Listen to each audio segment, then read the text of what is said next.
Now in this part of the video, we're going to show you a couple of the components that make up the DSP-4 linked-in manometer system for data measurement and controlled keyless data entry.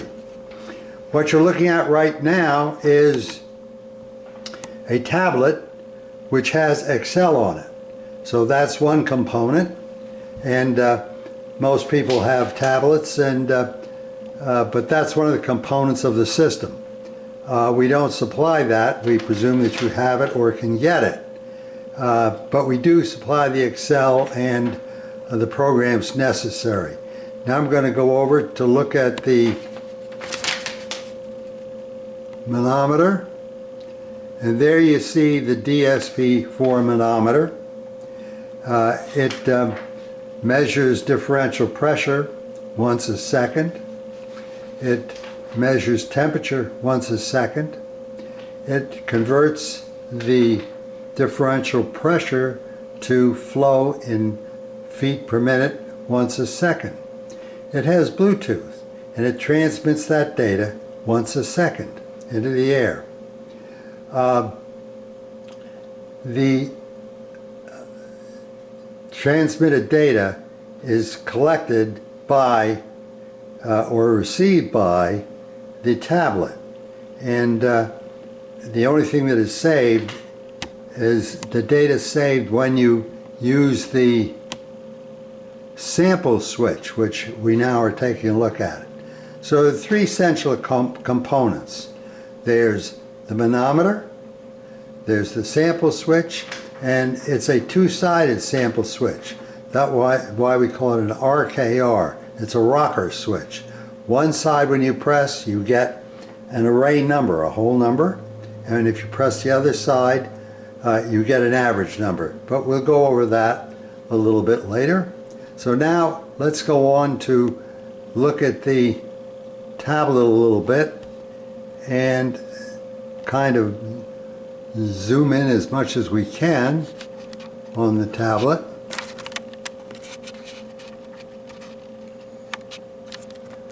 And what this is a simulated flow hood measurement.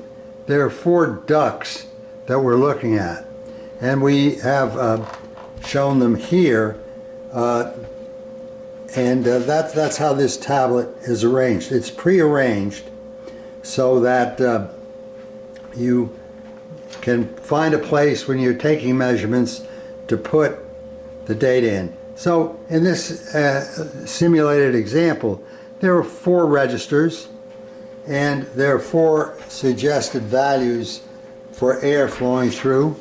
One is 170, 180, 175, 170, with a total of 695 feet per minute. So that's the target that we're trying to get to. So we'll come back to that and start that up as soon as I get to the next part of the video.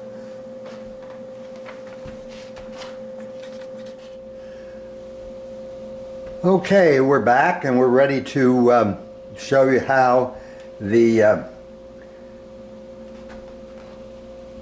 recording system works. I'm going to use a stylus so that you'll be able to see more.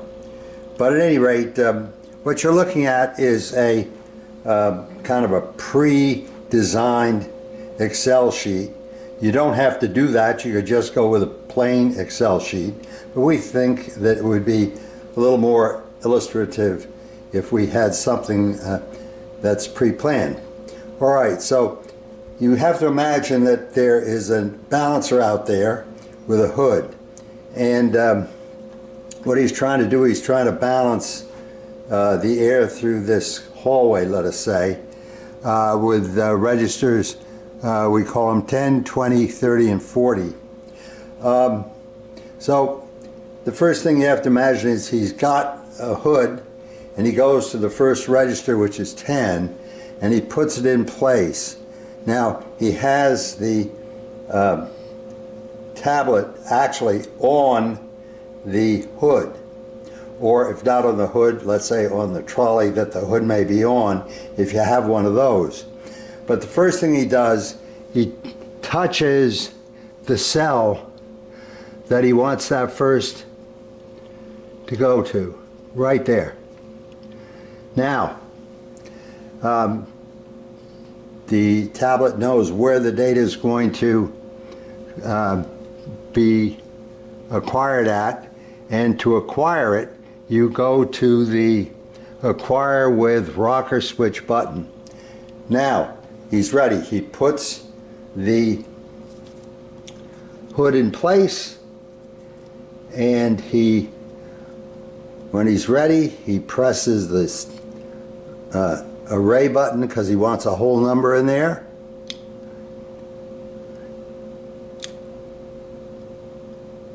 And there's the number. And then it drops down automatically, so he doesn't have to do anything except walk over to the next ceiling register, which would be 20. And when he's in place, he holds it up, he's ready, he presses the button, and there's the answer right there, the whole number. All right, he goes to the next and third register, number 30, puts the hood up. When he's ready, he presses the button,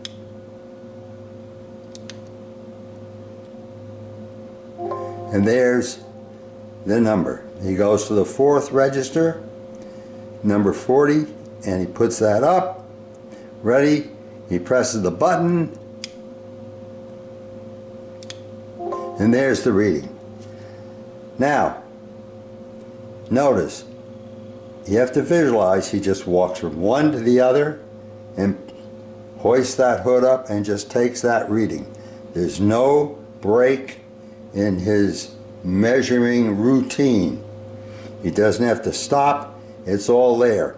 Now, when you're balancing, obviously, having that record in front of you is very important, because when you make your adjustments at the VAV box or wherever you make them, if you have another column which you can use simply by touching the top cell to the right of 97, the 97 value, you can make your adjustments and then go back and do it again and see how you have adjusted, what the effect is on each one of the ceiling registers, right?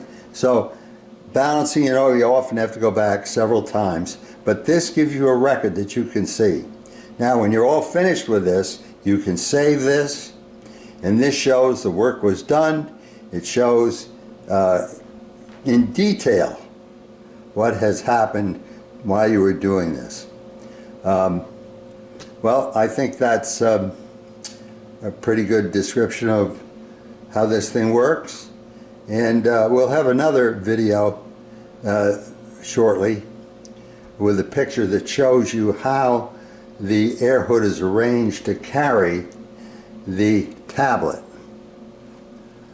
All right, thank you, and we'll see you again soon. This is a picture of the flow hood that we had discussed before. Here are the features. It has a tablet mounted right in a frame. So this tablet is removable, but when you're using it, you put it right in the frame there. This is the DSP-4 manometer, and that's with the button on top is the sample switch. The weight of this with the tablet and the DSP-4 manometer is less than the hood, which is a fairly heavy hood, and it is obviously a Shortridge. But as I say, the tablet and the DSP-4 and the hood weighs less than with the Shortridge meter only attached. May seem difficult to believe, but it's true. The tablet and the DSP-4 manometer is not as, that combination is not as heavy as the Shortridge, and that's obviously a Shortridge hood. So that adapts pretty well, and you can do the same thing with any hood. We just wanted you to see the hood that we were contemplating using in our last video. All right? So thanks again. We'll see you later.